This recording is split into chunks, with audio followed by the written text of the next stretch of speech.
My name's Pan, aka the Greek Leek, and welcome to another edition of Ace Podcast Nation. Today we're going to look forward to Wales' final Nations League B fixture at home at the Cardiff City Stadium on Tuesday night against Iceland. Craig Bellamy's Wales had a really encouraging result at an intimidating Turkey. That's 5 unbeaten now for Craig Bellamy's Wales team. Really difficult game. Not many teams go there and win, let's be honest. Some Welsh fans, obviously saying that we didn't do this, didn't do that, but I think, to be fair, that what Craig Bellamy's got limited players to pick from, and the players who played for us really gave 110%, especially Rhodri and Davis, who were absolutely outstanding in that defence. So we go into this final league game knowing that we really need to beat Iceland to have any chance of winning the Nations League B league. As regards to the permutations, Wales, obviously they've got a really good record against Iceland. They played them 9 times previously, and they've only lost once away in 1994. So the omens are looking good in terms of Wales possibly beating Iceland based on past results. The scenarios, as I said, Wales, if they win against Iceland by 4 clear goals and Turkey draw, then Wales will definitely win Group B. If Wales win and Turkey lose away to Montenegro, then Wales will win Group B. And the third scenario, if Turkey draw and Wales win by less than possibly 3-4 clear goals, then Wales will probably just miss out and finish second in Group B. Now that's not the end of the world, as long as Wales don't lose at home to Iceland and say Turkey do win the group. Wales can still possibly get to Nations League A, and that will be through a playoff spot, and they'll play one of the 3rd best teams in one of the groups in Nations League A, and that currently stands at Belgium, Poland, Serbia and Hungary.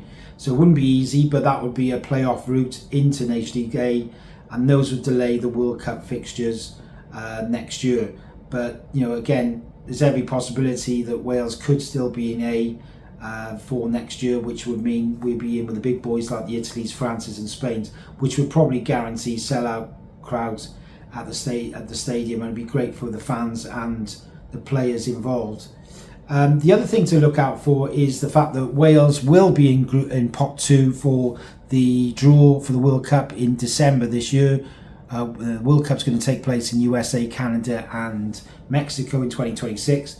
So that's really important. That's based on past results, performances, and Wales will miss out playing a lot of the big boys in Europe. The Scots are likely going to be in pot 3, so that means they're going to have probably 2 top nations to play, whereas Wales will obviously have 1, and that could be in Italy or France, etc. There'll be every chance that Wales could still qualify via a playoff route, finishing one of the best second place teams, and that's obviously something to look forward to. But certainly Wales' past results, being ranked 30 in the world, and some really encouraging performances in qualifying for previous tournaments, will help us. And as I say, pot 2 is certainly better than pot 3. So looking forward to the actual game. Wales have got 12 players missing, believe it or not, for this fixture. Key players like Kiefer Moore, Ampadu being the 2 stand-up players. Obviously Aaron Ramsey's just coming back.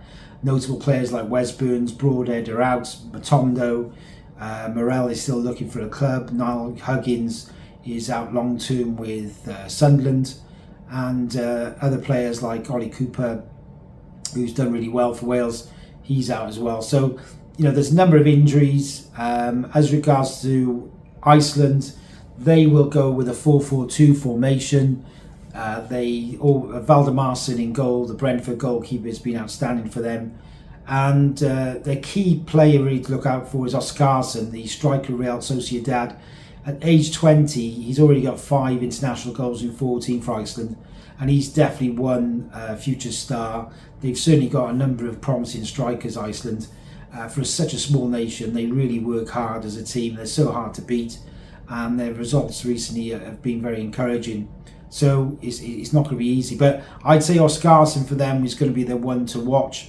As regards to Wales, Nico and Harry Wilson were outstanding in Reykjavik when Wales went 2-0 up. Nico creating both goals. And I think if Harry Wilson, who wasn't at his best obviously in Turkey, he has been our talisman since Gareth Bale retired. If he is at his best at home, that would be great news for the Red Wall fans. So in terms of formation, Craig Bellamy does go 4-2-3-1 away. What will he switch up? Who will he play for this fixture? He tends to always switch the goalkeepers, which, he's very unusual. That's Craig Bellamy. He always does it his own way. Darlow, I haven't seen anything from Darlow to say to be dropped for any game he's played. But then Ward, to be fair, has been the same. So it's good to have two keepers playing regularly for Wales and fighting for that number one spot. But as I said, maybe Craig Bellamy will pick a goalkeeper for the crunch World Cup qualifier games.